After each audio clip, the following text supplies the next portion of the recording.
আসলে বিশাল একটা ইনভেস্টমেন্ট করছে 300 বিলিয়নের বিল্ডিং কিনছে ধরেন সাপোজ সে একটা বিশাল মাল্টি স্টোরি কিনছে কিন্তু তার কোনো টেনেন্ট নেই ভাড়াটিয়া নাই পেমেন্ট দেবে কেমনে পেমেন্ট দিতে হবে সুদে আসলে পে করতে প্রত্যেক বছর 1 বিলিয়ন পে করতে হবে মেবি সাপোজ 1 বিলিয়ন পে করবে কেমনে যদি তার টেন না থাকে যদি ভাড়া না পায় ভাড়াটিয়া না থাকে যদি সে প্রত্যেক মাসে ইনকাম না করতে পারে বিল্ডিং থেকে তাহলে পরে কেমনে সে বিল্ডিং চালাবে বিলি রাখবে কেমনে সে যে ইনভেস্ট করলো $300 বিলিয়ন সুদে আসলে 40 বছর ঋণ সে যে করলো আপনার জন্য উন্নতির জন্য দেশের জন্য প্রকল্পের জন্য সে যে করলো ঋণ নিয়ে যে ইনভেস্ট করলো দাম 300 বিলিয়ন সুদ আছে টুডে এন্ড 30 সনে এটার দাম 500 বিলিয়ন সুদ আসলে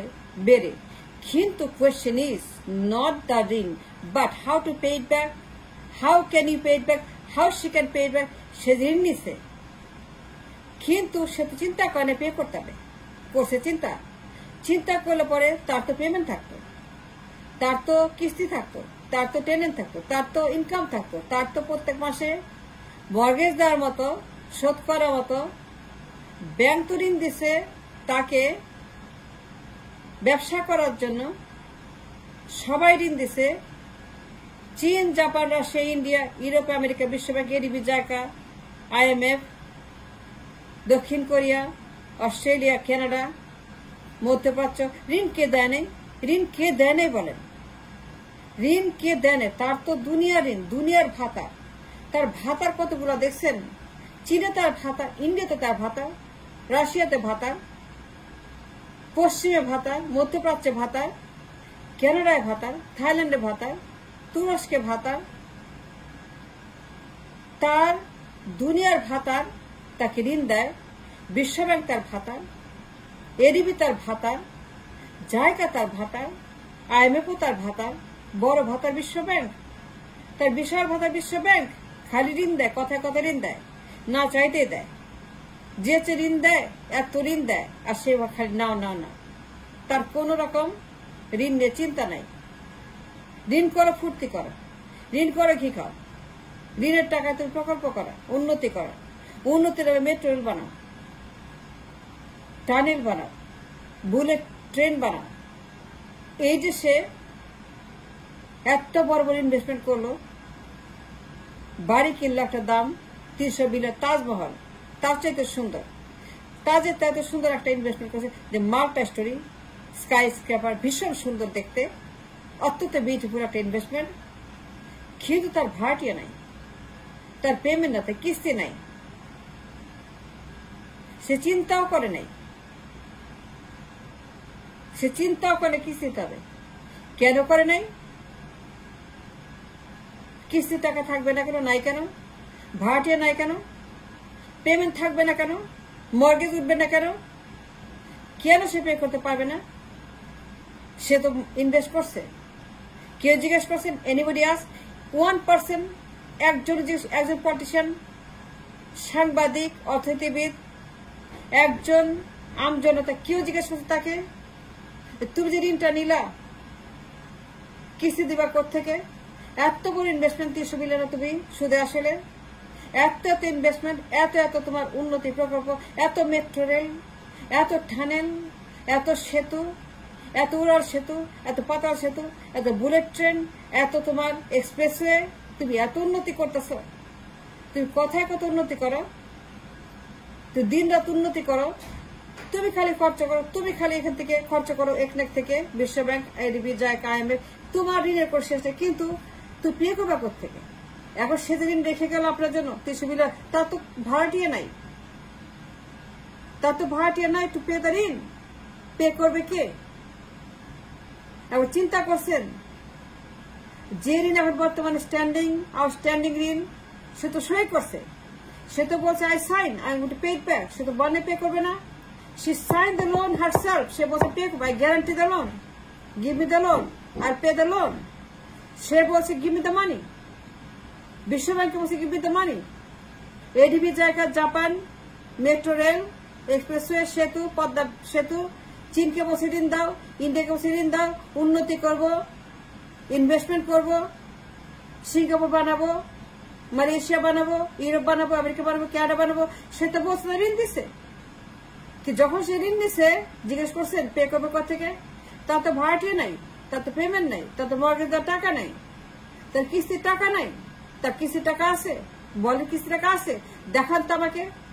সমিতা মানি, সমিতা কিস্তি, সমিতা টাকা, সমিতা রিজার্ভ, সমিতা ইনকাম, সমিতা রেভিনিউ, সমিতা এক্সপেন্স, সমি ওয়ার্ষিকা। সে তো সই করছে কিস্তি পে করবে। তার কিস্তির টাকা কোথায়? এই যে সে একটা ইনভেস্ট করলো, 300 বিলিয়ন দাম, তাজমহল কিনলো, স্কাই স্ক্রেপার কিনলো, বিশাল সুন্দর ভূস্বর্গ কিনলো, দুনিয়ার সুন্দর টয়লেট স্টার কিনলো, সিয়ার স্টার কিনলো, আইফেল টাওয়ার কিনলো। সে কিনে ফেলছে আপনার জন্য, উন্নতি করতেছে। তো উন্নতি করছে তো, সিঙ্গাপুর বানাইছে তো, মালয়েশিয়া বানাইছে তো। তা আপনি জিজ্ঞেস করছেন পে করবে কোথেকে? তার পেমেন্ট কোথায়? তার ভাড়াটি কোথায়? তার মর্গেজ দিছে, সে সই করছে, অনেক সেখানে শর্ত আছে। কন্ডিশনাল ঋণ, প্রত্যেক কন্ডিশন দিচ্ছে। Chin, India, Japan, America, Europe, বিশ্বব্যাংক, IMF, ADB, জায়গা, যারাই হচ্ছে যে লেন্ডার, প্রত্যেকে they put a very big condition before they put the loan. তারা লোন দেওয়ার আগে দে মেক এ কোলাটারাল, তারা লিখিয়ে নেয়, বন্ধকি লিখিয়ে নেয়, তারা বর্গা লিখিয়ে নেয় কি কি সে পে করবে ডিফল্ট করলে পরে। The default loan must pay back, and for that reason she must have a collateral to sign off. সে সই করছে বন্ধকি, তাদের ঋণ চুক্তি সই করছে, পড়েছে, সে সই করছে, তার পে করতে হবে। কিন্তু আমার প্রশ্ন, পে করবেন কোথেকে? আপনার রিজার্ভ আছে, আপনার ব্যাংক আছে, স্টক মার্কেট আছে, ইন্ডাস্ট্রিজ আছে, এক্সপোর্ট আছে। ওকে দেখান তো, এক্সপোর্ট দেখান তো, রিজার্ভ দেখান তো, ইন্ডাস্ট্রিজ দেখান তো, জব মার্কেট দেখান তো, স্টক মার্কেট দেখান তো, ব্যাংক দেখান, সেন্ট্রাল ব্যাংক দেখান তো যে আপনার রিজার্ভ ডলার আছে, আপনি কোথায় ডলার আছে, আর পে করবেন কোথায়? কিস্তি, কিস্তি ডিউ, প্রত্যেক বছর বিলিয়ন ডলার কিস্তি, 2 বিলিয়ন কিস্তি ডিউ। 30 সনে আপনার লোন হবে 500 billion outstanding. But where is the money, where is the income, where is the tenant, where is the pay করবে কে? টাকা দিবে কে? ডলার দিবে কে? ইনকামটা কোথায়? আপনি ইনভেস্ট করছেন, আপনি বিল্ডিং বানাচ্ছেন, তাজমহল বানাচ্ছেন, আপনি আইফেল টাওয়ার বানাচ্ছেন, আপনি আইফেল টাওয়ার বানাচ্ছেন, বুলেট ট্রেন বানাচ্ছেন, মেট্রো রেল বানাচ্ছেন, এক্সপ্রেসওয়ে বানাচ্ছেন, সেতু বানাচ্ছেন, টানেল বানাচ্ছেন, দুনিয়ার টানেল, দুনিয়ার সেতু, দুনিয়ার মেট্রো বানাইছেন, দুনিয়ার তাজমহল বানাইছেন। বুঝলাম, খুব ভালো, খুব সুন্দর, আপনি বানাইছেন। কিন্তু পেমেন্ট কোথায়?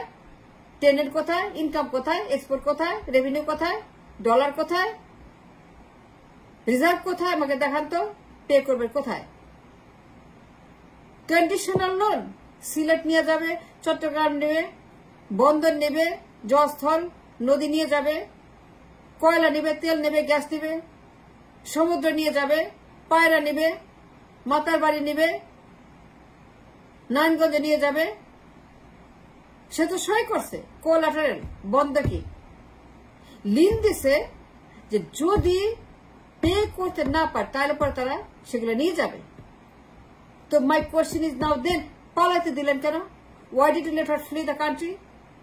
যেতে দিলেন কেন? তারা বানলেন না কেন? ধরলেন না কেন? তাকে গ্রেপ্তার করে রিমান্ডে নিয়ে তারপর সেখানে তাকে যা যা করা দরকার, ট্রিটমেন্ট দেওয়া দরকার, সামনে দিয়ে পিছন দিয়ে গুতায় গুতায় কথা বের করতেন যে কারা নিছে এই টাকা, কারা সে টাকা নিয়ে গেছে, পাচারকারী, লুটেরা, ঋণ খেলাপি, ব্যাংক খেলাপি, খুনি, মাফিয়া, চোর, খুন্ডা, বাটপার, দরবেশ, Swiss bank, Begumpara, Dubai, Malaysia, Singapore, offshore account, অনশোর account, এই অ্যাকাউন্ট, সেই অ্যাকাউন্ট। তো পে করবে কে? বলেন আমাকে, পে করবে কে? দিলেন তাকে পালাতে দিলেন কেন? বারবার বলছি পালাতে দিন না। Do not let her go, do not let her flee the country, do not let her go and leave the country.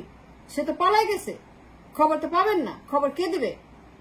কারা পাচার করছে, কোন অ্যাকাউন্ট আছে, কার অ্যাকাউন্ট আছে, কোন দেশে গেছে, আমেরিকা, ইউরোপ, কানাডা, আপনার Begumpara, Swiss bank, Dubai, Malaysia, Singapore, turkey, আপনার কাতার, কোন কোন দেশে পাচার করছে, কার কার অ্যাকাউন্টে পাচার করছে, কোন কোন ইনভেস্টার টাকা খাচ্ছে, কোন কোন মাফিয়াগুলোকে রাখছে, সেগুলো খবর কেমনে পাবেন? সে তো চলে গেছে। তাকে রিমান্ডে নিলে পরে তাই রিমান্ডে নিয়ে সামনে পিছনে আদর করলে পরে গুতা মারলে পরে এখানে গুতা ওইখানে গুতা পিছনে গুতা সামনে সাইডে গুতা এই যে গুতাগুলা আপনি দিয়ে খবরটা বের করতে পারতেন যে কারা সেই মাফিয়া কারা সে তো আমার ব্যাংক ধ্বংস করছে আমার ইন্টারেস্ট আমার দেশের রিজার্ভ খেয়ে ফেলছে কারা সেই মাফিয়া যারা দুর্নীতি করছে মহা দুর্নীতিবাজ যারা লোন ডাকাতি করছে ব্যাংক ডাকাতি করছে ঋণ ডাকাতি করছে জালিয়াতি করছে আমার বাজেট জালিয়াতি করছে আমার রিজার্ভ তারা কারা এই চোর কারা এই গুন্ডা কারা পাচার এই দরবেশ কারা কি আপনি খবর পাবেন বারবার বলছে যে না I told you again and again do not let free the card দিলেন কেন